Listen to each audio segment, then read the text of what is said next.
Olá, tudo bem com vocês? Aqui é o Pastor Adson e eu gostaria de deixar registrado aqui a continuidade de uma série que nós estamos trabalhando lá na Igreja Sal da Terra, Rio Verde. A série Profetas e Profecias. Então eu queria já começar falando a respeito de um profeta de Deus. Que ficou reconhecido como o representante dessa classe, dessa categoria, a classe dos profetas. Hoje nós vamos falar de Elias, o profeta do fogo.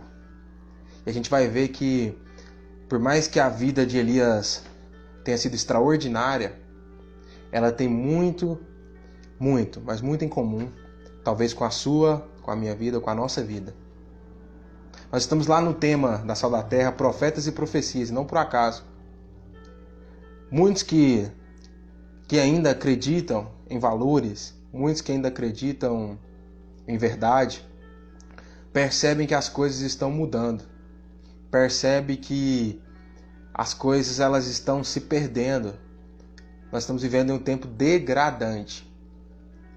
Nesses tempos, Deus levantou profetas no meio do povo para apontar não para aquilo que a nação de Israel, que é o alvo de Elias, deveria ser, mas para aquilo que ela já era e que vinha se perdendo no decorrer das circunstâncias do tempo.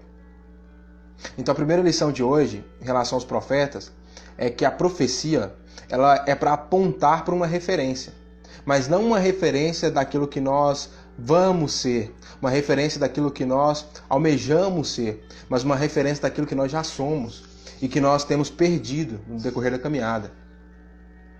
O povo de Israel se perdeu.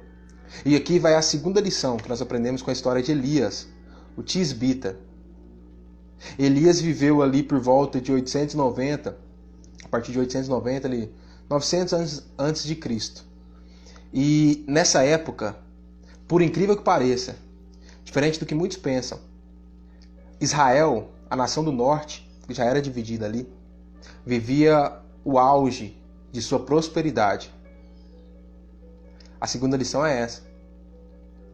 A crise que o povo vivia não era uma crise financeira.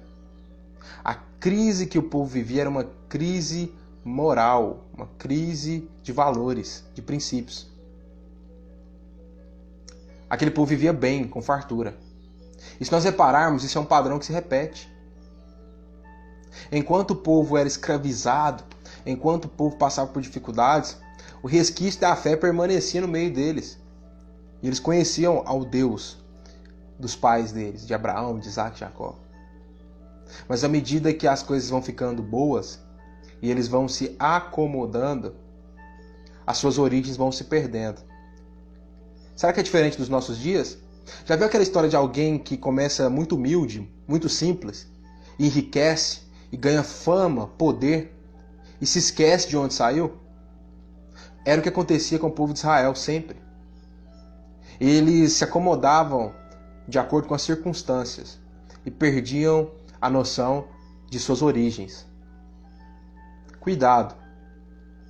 A estratégia do diabo, do inimigo, não é, como você imagina, de fechar portas, de dificultar as coisas, de trazer crises para a sua vida.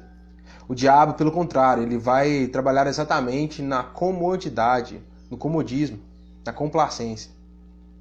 Então, ele vai trazer ali para a sua vida conforto. A estrada é larga, exatamente por isso. Porque ele vai fazer com que você se distraia, com que você perca o foco, olhe para os lados e não siga para ser aquilo que você já foi chamado para ser, criado para ser, o seu destino. Então aquele povo de Israel próspero se perdeu no decorrer das circunstâncias, até que surge um rei chamado Acabe, que para aumentar as suas riquezas faz um casamento político ali e se casa com uma mulher chamada Jezabel. E é nesse contexto ali de 1 Reis, capítulo 17, que Deus chama o profeta Elias. Jezabel, que se casou com o povo de Israel. Olha que interessante. tem um nome que significa Baal é marido. Baal, ele é provedor. Israel, no auge de sua prosperidade, se casa com alguém que tem princípios contrários aos valores de Deus. É por isso que Israel, daqui para frente, ela é citada em alguns casos, em algumas profecias, como prostituta, como alguém que trai. Ela deixou de ser provida por Deus para buscar recurso, provisão e sustento nas mãos de outros deuses. Quando isso aconteceu, Deus chama Elias. E Elias de Tisbe, cujo nome significa Jeová, Yahvé, é o meu Deus. Olha que contraponto, né? Israel se deixa levar por Baal e toma ele como marido. E Deus levanta alguém que faz esse papel, cujo Deus é o Senhor, é o Deus daquele povo. Então, para atingir exatamente alguns princípios de Baal, Deus ele dá uma profecia para Elias e manda ele profetizar que durante 3 anos, não choveria naquele lugar, para aquele povo. Então houve 3 anos de seca. E é nessa hora que a gente pensa, agora o negócio vai resolver o problema, vamos apertar o povo ali e aí eles vão se voltar para Deus novamente. Não. Nessa hora que a gente pensa que vai ter um embate, Deus ele manda Elias sair de cena, se esconder no riacho ali chamado Queribe, na região chamada Queribe. E ele ali é sustentado por Deus, bebendo água do riacho, recebendo comida que eram trazida pelos corvos. E aí a gente entra em outro dilema. Segunda lição.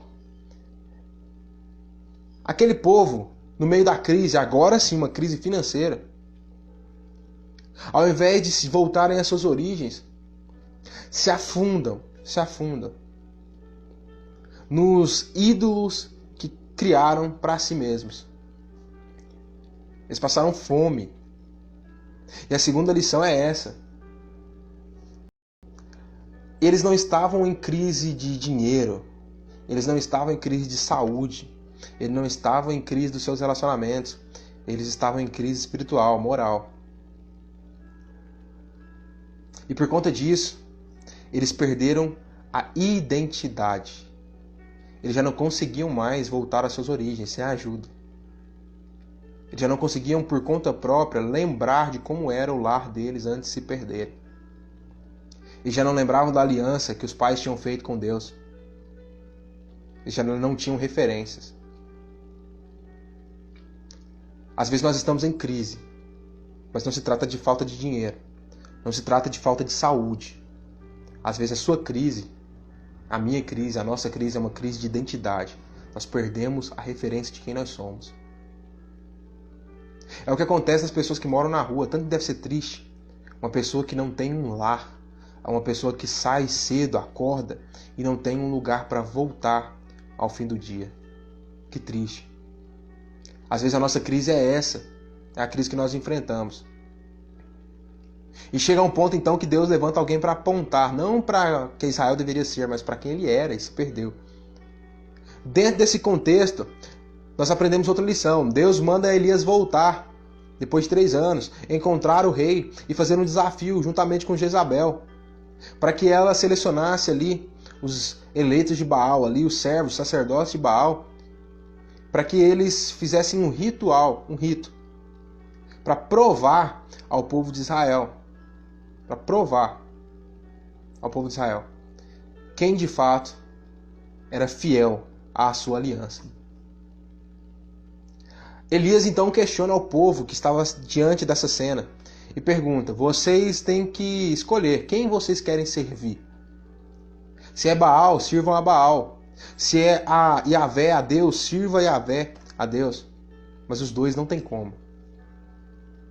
Sabe o que acontece quando nós perdemos as nossas origens? Nós criamos uma imagem que não condiz com a nossa. Nós criamos ídolos. Idolatria não é só você esculpir uma imagem e colocar a sua esperança nela. Idolatria é tudo aquilo que ocupa o lugar de Deus. Quando você olha para si mesmo e acha que você vai conseguir fazer tudo de acordo com as suas forças, você está sendo idólatra, você está criando um ídolo para si. Quando você acha que você pode manipular a Deus e a sua oração é uma oração em prol de você mesmo, das suas necessidades, você está criando um Deus. Você está criando um Deus para si. Você está idolatrando um Deus que não é um Deus verdadeiro. E aí nós percebemos que aquele povo não sabia o que fazer. Não sabia o que fazer. E é aí que Deus propõe o desafio. Tragam os sacerdotes de Baal, eu sozinho ali. Tragam os bois, nós vamos sacrificar. O fim dos tempos, pessoal, que é o que nós estamos vivendo agora, não é marcado por crises financeiras. O fim dos tempos, segundo a Bíblia, é marcado por crise moral, apostasia, esfriamento. É só olhar o juízo de Deus quando ele aconteceu. Foi quando houve apostasia e não perseguição. Nos tempos de Noé, a Bíblia diz que a volta de Jesus será como nos dias de Noé. O povo próspero, rico, próspero, mas sem valores nenhum. Como Sodoma e Gomorra, Jesus diz. O povo rico, próspero, mas sem valores morais nenhum. No fim dos tempos, nós seremos prósperos, mas não da prosperidade que vem de Deus, sem valores nenhum. Quem é você? Nós precisamos de profeta. E hoje o papel de profeta não é um homem de Deus simplesmente. Hoje o papel de profeta para a nação, para o mundo, é da igreja. Dentro da igreja nós temos que ter profetas, apóstolos, mestres, evangelistas e pastores. E aí, vivendo esse contexto todo, o desafio é lançado. E para nós trazermos para os nossos dias mais uma lição e a última, nós pegamos o elemento do sacrifício. Para sacrificar, Elias manda que o povo separe um boi para cada altar, né? Madeira, pedras, água e depois vem o fogo. O boi significa serviço. A quem nós estamos servindo? A quem nós estamos empenhando a nossa força, o nosso poder, o nosso trabalho?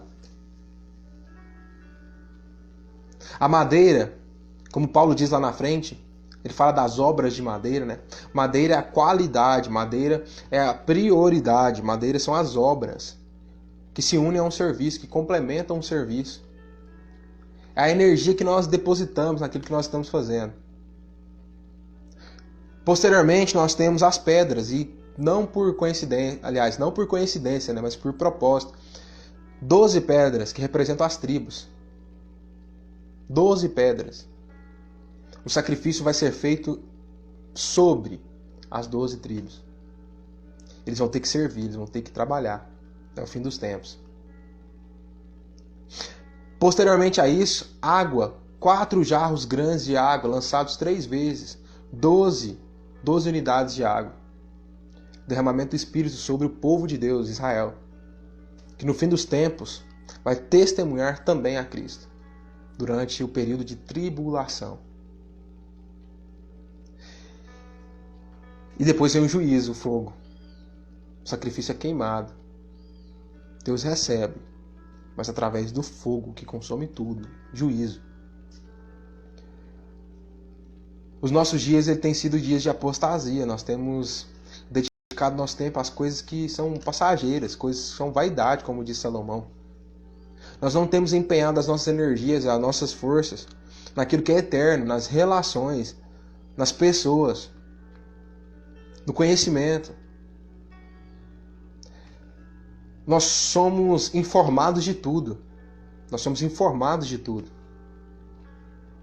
Porém, nós não somos inteligentes, sábios.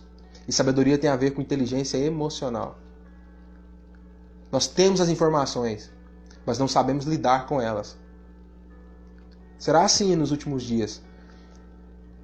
E usando esse exemplo do profeta Elias, nós podemos trazer como a última lição. Sabe o que aconteceu depois que Elias venceu 400 profetas de Baal e 450 profetas da deusa Asher? Ele teve medo de uma mulher chamada Jezabel e fugiu para uma caverna. Lembra da primeira lição? A mensagem primeiro é para você e depois por você. Se você enxerga um problema a ser resolvido, o primeiro a resolver o problema tem que ser você, para depois comunicar isso adiante. Elias, ele viu fogo descer do céu. Ele viu o povo se converter a Deus. Porém, depois ele teve medo. Porque ele continuou sendo perseguido. Olha que interessante. O povo estava em crise de identidade. A crise não era financeira, eles tinham dinheiro, eles eram prósperos. A crise era moral, de identidade, eles perderam as suas origens. Deus levanta um homem para apontar isso para as pessoas. Falar, olha, vocês esqueceram de quem vocês são, de quem vocês eram, de como Deus planejou a vida de vocês. Quando isso termina, quem tem crise agora é o profeta. E Elias entra em depressão. Elias entra em depressão. Agora o homem que foi usado para apontar a crise de Israel estava em crise também. Houve uma reviravolta ali e Elias, ele ouviu a voz de Deus através de um vento suave dentro da caverna. E ele saiu dali para ser alimentado. E ele recebeu um banquete e quando acabou, Deus mandou ele ir para uma casa de uma viúva. Olha aí como que acontece. Israel em crise, Deus levanta alguém. Ele entra em crise, Deus manda para um lugar, para uma viúva, que também vivia em crise de identidade. A viúva naquela época, ela não tinha mais descendência, ela perdia o seu nome. Se o seu filho não cuidasse dela, que ela tinha um filho, e ele não cuidasse dela, se casasse, desse sustento para ela, a geração, o nome da família dela acabaria ali. E foi o que aconteceu. Deus mandou Elias exatamente para essa mulher. E aí quando Elias chega na viúva, ele pede comida. E ela diz, olha, eu posso te dar água, mas comida eu não posso. Eu vou fazer um bolo aqui com a farinha, o azeite que eu tenho e vou morrer. Vou comer e morrer com meu filho. Alguém que tem crise de identidade ajudando a outra pessoa que tem crise de identidade. Então o que Elias faz?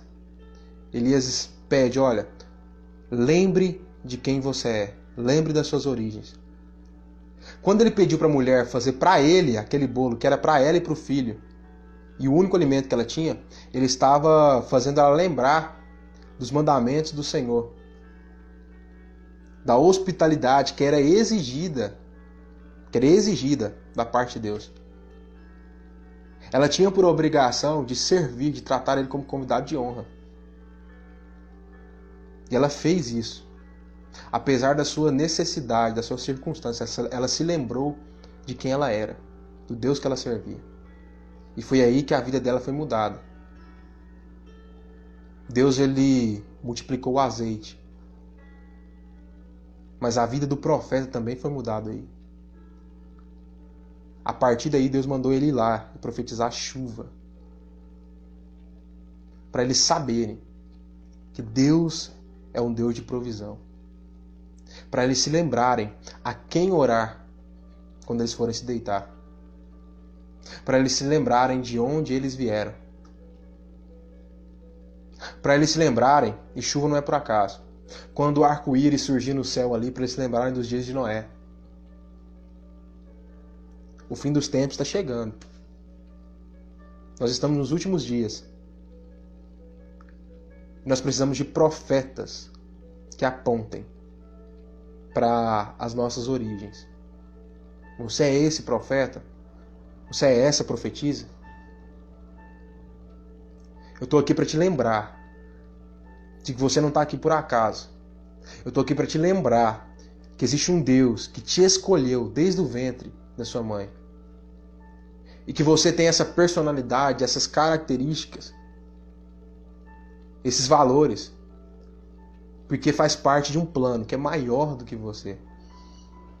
Então, para que você consiga levar essa mensagem, deixa Deus falar ao seu coração. Amém? Quero orar por você. Nós vamos continuar essa série. Nós falaremos de Jonas, nós falaremos de Débora, nós falaremos de João Batista, profeta João. Nós falaremos a respeito de Eliseu, Malaquias, Abacuque. Então não perca a continuação dessa série. Aos domingos, às 7h30, lá na Sal da Terra Rio Verde, você é um convidado especial. Eu quero orar por você. Senhor Deus e Pai, em nome de Jesus, eu oro, Senhor, para que o Senhor possa pegar essa mensagem e gerar, Senhor, e produzir e frutificar no coração dessas pessoas que estão participando aqui comigo. Que o Senhor possa conduzi-las, Senhor, a um arrependimento genuíno e que elas possam se lembrar daquilo que as circunstâncias da vida, Senhor, os males da vida, têm apagado da memória. Em nome de Jesus, que nós possamos não só ter informações suficientes, mas que nós possamos ter valores para que essas informações se transformem em direção. Nós cremos que o Senhor tem um plano para as nossas vidas. E não é qualquer plano. É o melhor que ainda está por vir. Então, em nome de Jesus, que o Senhor possa abençoar a todos quanto ouviram essa mensagem. E que ela possa gerar frutos ali e se espalhar para onde quer que nós pisarmos e formos. É o que eu te peço em nome de Jesus. Prosperidade. Não só financeira, mas prosperidade moral.